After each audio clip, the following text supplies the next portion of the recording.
Paul, en 16. Paul, félicitations pour cette belle projection là ce soir. Alors, tu n'as pas posé de question. Et oui, non, mais, moi j'ai une question qui me démange, mais peut-être qu'elle a été posée. Sans doute qu'elle a déjà été posée. Qu'est-ce qui t'a donné envie de faire un film comme celui-là en mettant le handicap au centre de ton œuvre? J'aime les gens et j'aime le cinéma. Donc j'ai uni les deux choses. Donc j'ai uni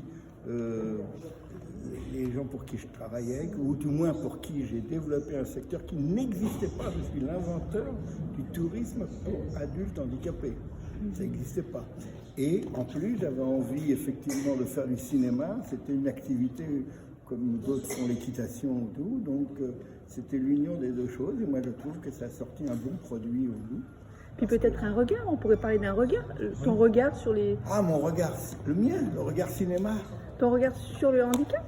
Moi, ça fait 40 ans que je travaille avec les handicapés, donc j'ai pas de regard. Ça fait 40 ans que tu travailles sur les handicapés, c'est-à-dire? 40 ans que je travaille pour les personnes handicapées. Donc moi, c'est mon quotidien, c'était mon quotidien. Je faisais du groupe. Ce que je faisais pour les uns, je les ai fait pour les autres. J'ai travaillé pour l'APF, j'ai fait le congrès de l'APF avec 500 personnes. Et lorsque tu disais que tu travaillais pour les handicapés, c'est-à-dire au sein de cette agence de voyage? On avait un secteur, un tour opérateur handicap.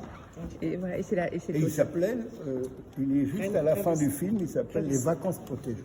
Et vous, Rosalie, qu'est-ce que vous en avez pensé du film? Alors, c'est tout le reflet de ce qu'on voudrait que toute personne souffrant de ce type d'handicap, trisomie, prennent cette autonomie et prennent la vie comme nous, comme on l'apprécie, en voulant partir en toute autonomie là où on a envie de partir et comme on a envie de partir, avec des copains et avoir une joie de vivre. Et bien sûr, donner un moment de répit aux tuteurs, des parents qui attendent et qui n'ont pas confiance que ces enfants, ces jeunes adultes soient autonomes. C'est vraiment une leçon de vie et puis qu'ils aient leur place comme tout client, comme disait Paul, ce sont des clients avant tout. Voilà. Merci Rosalie. Merci.